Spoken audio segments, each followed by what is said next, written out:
I found your fingernail and I put it in my bag because that's all I thought I had left of you. What? Bro, what are you talking about, man?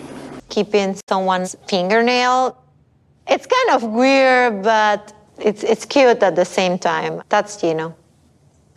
What the heck? I mean, what is it with these two? The more we get to know them, the more I actually think they're well suited to each other. They're both quite quirky and strange, aren't they?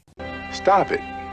Get some help. So we join Gino and Jasmine in the aftermath of their big fight, having made up, but they've decided to cut short their luxury vacation. We decided to leave the island a day early for much needed change of scenery. And as she's packing her suitcase, Jasmine finds a little gift. Oh my gosh. Your toothbrush. You save it. When you threw it into the woods, I thought you were kind of like just throwing away our whole relationship, you know. Okay, so aside from how weird that symbolism of a toothbrush representing his relationship is, what I will say is this is yet another example of just how frugal Gino is. He doesn't like things going to waste or spending money where he doesn't need to. I mean, how else do you explain this? I have a lot of crap in here. You have like 10 pens. Yeah, I have a lot of pens in here. Why? Just to write with. Now, look, I do get that he lost his job during the pandemic, but stuffing his suitcase full of free pens that he probably found in the lobby of the hotel, that screams to me like he's one of these guys that stockpiles things that he thinks are a good deal, regardless of whether or not he needs them. My latest find is cat treats that paid me 60 cents a bag. Funny thing is, we don't own a cat. Yeah, I think Gino's one of those guys, and personally, I find those people a bit weird. Speaking of which, this takes weird to a whole new level.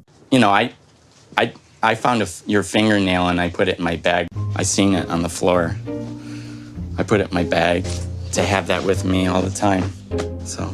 Jasmine not only understands, but also seems to quite like Gino's quirks. Sure.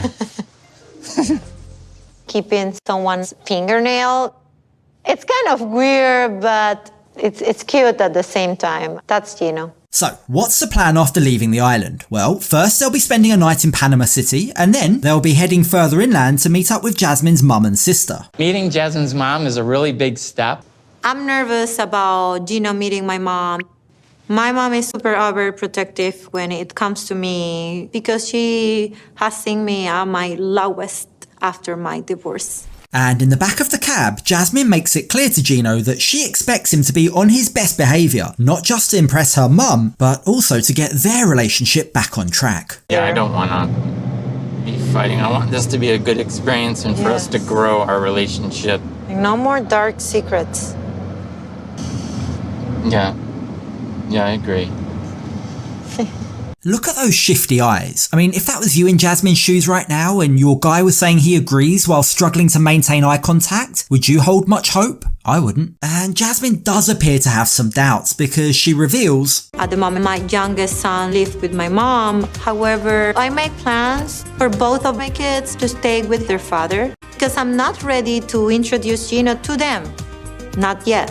So, arriving at the hotel, it's over to Gino to impress Jasmine, and his first task, carry their suitcases to the room. Take care of the bags. Oh. I was hoping there was an elevator. And when he finally makes it upstairs to a lovely looking hotel room, one that no doubt Jasmine took the liberty of booking on his credit card again, Gino soon spots and seizes upon an opportunity to go out into Panama City by himself. But he better follow the rules. You can take a nap if you're tired. I might explore a little bit. So, if that's okay. Do you know what is the process? Evidence and reports. Good boy. Good boy, Gino. Just like when he was back in America, she expects reports, photos and evidence for all of his movements. Now, on this occasion, that might be a bit tricky because Gino is on his way to try and buy an engagement ring. My goal coming to Panama was to find out if Jasmine was my soulmate. And now that I've gotten to know Jasmine better, I want to be with her the rest of my life. So after trying to throw Jasmine off the scent and checking in with a few misleading photos, Gino enters a jeweller's. And he seems to know exactly what kind of engagement ring he's looking for. A cheap one. The cheaper the better. I like this one. How much? It's $980.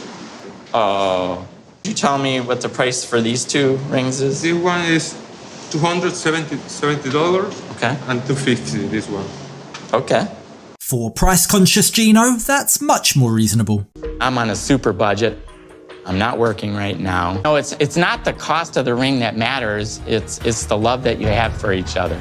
Here's what I find funny. Like, Gino's okay with letting Jasmine spend on his credit card and booking, for example, what I can only imagine to be a very, very expensive private luxury island vacation. When Jasmine's around, it's almost like he's so fearful of losing her that he'll give her whatever he can. But as soon as she's out of sight, that's when he goes back to his money-saving ways. I think that most people probably spend $2,000, $3,000 for a ring. And Jasmine, she likes, the finer things.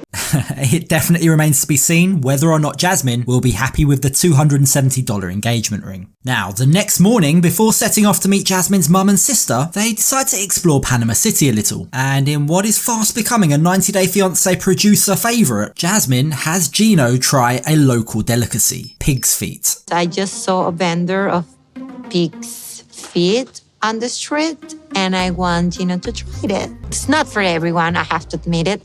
So I'm gonna enjoy seeing Gino trying that. Poor Gino, who's completely unaware of what he's eating, turns out not to be a big fan of this Panamanian specialty.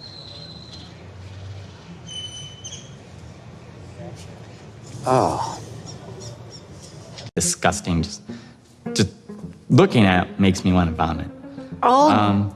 Don't be rude. Watch out your words. Baby, that's a traditional dish in my country. I know, I'm sorry, I don't mean to disrespect. But, as they say, karma works in mysterious ways.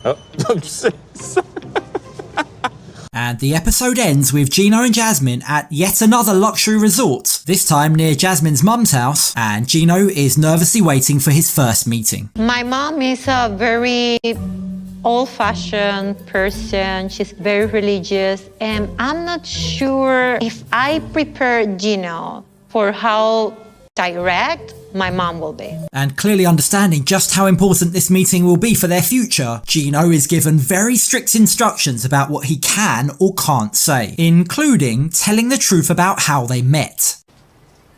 I told her we connected through like an international conference with the university that I work for here in Panama. Oh. Oh, don't mention anything like this craziness about you wanting me to have kids. Those things, please don't. And as if he wasn't nervous enough, just to really ramp up the pressure, there's one final warning in the cab on the way to her mum's house. My mother, her opinion is super important to me. If she says no, even though I love you, I wouldn't marry you, Gino. And then, seemingly the deal breaker, there's one final request that Jasmine's mum may have, and Gino is not happy. I'm afraid of my mom asking to pray if we are gonna eat, because she's gonna ask you to take off your hat. Well, yeah, I don't plan to do that. Come on, you're gonna be meeting my mother. Just take off hat. That's silly to me. Asking me to remove my hat makes me anxious and uncomfortable. I just want to be myself, and I prefer how I look with the hat on. And that's how we leave them on that cliffhanger. If you enjoyed this video, show your support by hitting that like button, and if you haven't already, please consider subscribing for lots more 90 Day Fiancé videos. Thanks for watching, I'll catch you on the next video.